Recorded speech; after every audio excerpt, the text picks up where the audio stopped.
Well, Mr. Orduña, thank you very much for taking the time to speak with us today. We're really looking forward to your talk.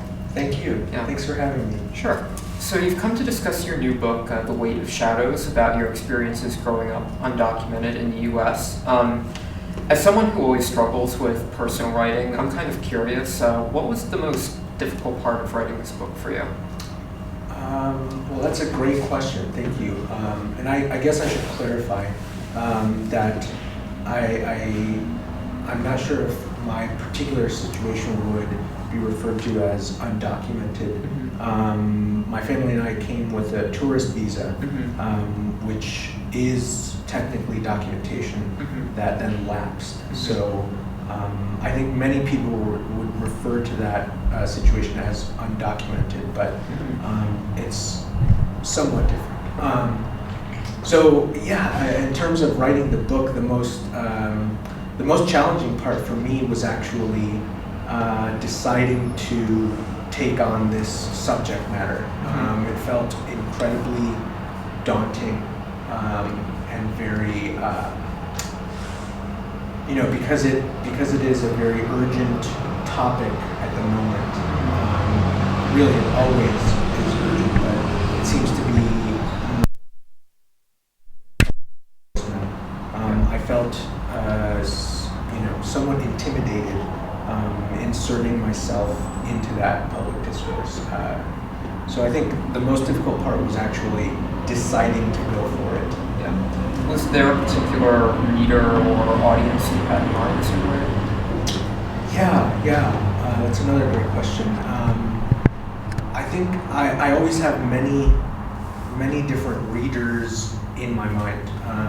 Some are actual people, and some are sort of imagined figures that I tend to keep with me. One actual person is my mother. My mother is always one of my first readers, and so I always keep her in my mind as I'm writing, so that her presence kind of shapes the way I'm writing and the things I'm writing about. I also, have, in many ways, at different parts of the book, I sort of imagine myself speaking to American empire. So not a particular person, but this sort of amorphous power structure. And various other individuals, writers, so many different readers.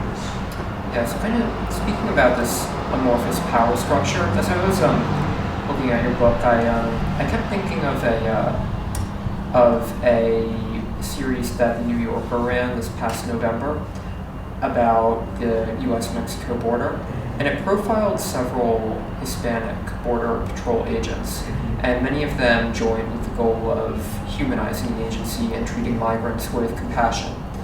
In your book, you take a very critical stance towards the whole border security immigration complex, but do you think people like that have a chance of changing it? No. I think that that particular tactic of hiring and employing people who are of Latin American familial lines, who may identify as Hispanic or some who don't.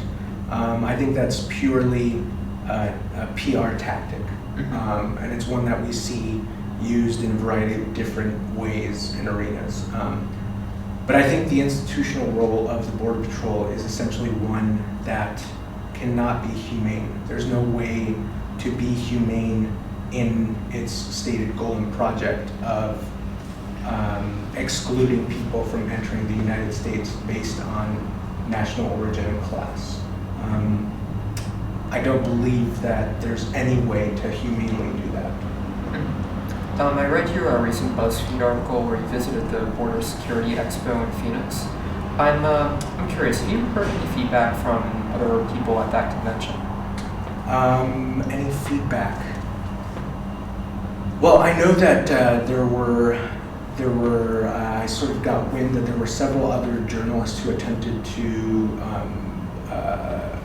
cover or enter that particular conference, some of who were turned away. I did also get a little bit of feedback from CCA, the Corrections Corporation of America, who I guess wrote into BuzzFeed or the BuzzFeed editor demanding that they issue a correction for some piece of information that was in the article. So I guess that might count as feedback, very angry feedback. Did you get any angry feedback like that in the course of writing your book? Or after publishing it? Yeah, I don't think I received any, in the course of writing the book. Nobody knew I was writing the book. I am a first-time author, so none while I was writing the book. And, so far, everyone has advised me not to read internet comments. But I have read all of them, of course. And, there are some fairly ridiculous ones so far, stuff like that. But nothing that I would say is extreme in nature. So yeah. Are there any aspects of any other aspects of the situation of immigrants in this country that you would like to see more coverage of? Coverage in terms of? In terms of the media, or in terms of the media. Yeah. I mean, I think that more coverage is not necessarily the correct way of what I would want to see.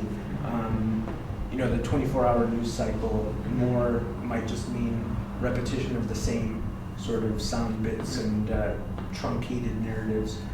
What I would like to see is a much more honest and expansive treatment of immigration as an issue, something that includes the history of the various countries sending migrants, something that includes discussion of the economic policies that compel migration, something that includes discussions of sexual violence against women in these detention facilities.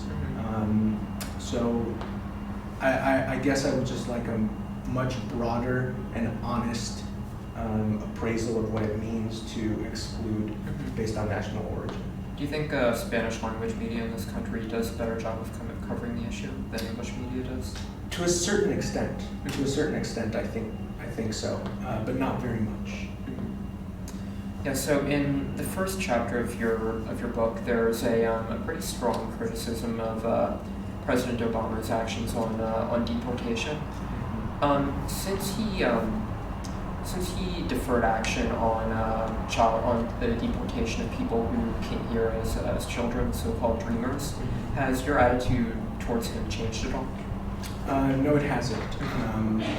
I think again that this deferred action is, mostly a PR tactic. I mean, the first two letters in those acronyms point to the fact that these are not real things. These are not legislative measures. These are simply promises from a politician, and we all know how much those are worth. So no, it hasn't changed my mind, because at the very same time that the Obama administration is deferring action, they continue to deport people at a record-breaking pace. I think the latest figure is 2.5 million people. He's deported more people than nearly all of the other presidents in the 20th century combined, at about a rate of 1,000 per day. So, no, those two very small steps don't really change my mind, though. Not to mention his, continuation of drones, the usage of drones in these various counterinsurgencies throughout the globe. So, yeah. So we talked about the media. We talked about presidential politics. In this election campaign cycle, are there any questions that you would like to see the media ask of any of the candidates in particular that haven't yet been asked? Yes. I would like the media to press all of the candidates on what concrete measures they're going to take to alleviate the suffering of people that are suffering in terms of immigration. But I would also very generally like these candidates to be pressed on the very sort of essential and foundational injustice of immigration, which is that it's a central inconsistency for liberal democracies to consider themselves liberal democracies and yet exclude people based on national origin and class. So that's something that I would like seriously discussed. But because of my cynicism or realism, I know it won't be. So right now there's an undocumented immigrant and a father of 5 children who are all U.S. citizens named Jose Juan, whose deportation was recently ordered and who is recently seeking sanctuary at a church a few blocks from here. Would you have any words of advice or encouragement for him? I have no advice. That's a very difficult situation to be in. But I have nothing but respect and solidarity for his position and his struggle. Yeah. And I wish him all of the best. So you just you finished this new book. What's next for you? That's a difficult and interesting question.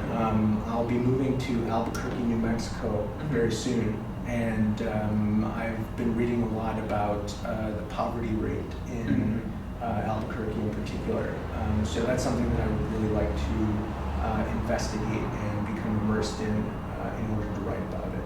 Excellent. Well, we all look forward to reading. Thank you very much. Thank you again, Mr. Orduña. Thank you so much. Hey. Yeah. Thank you.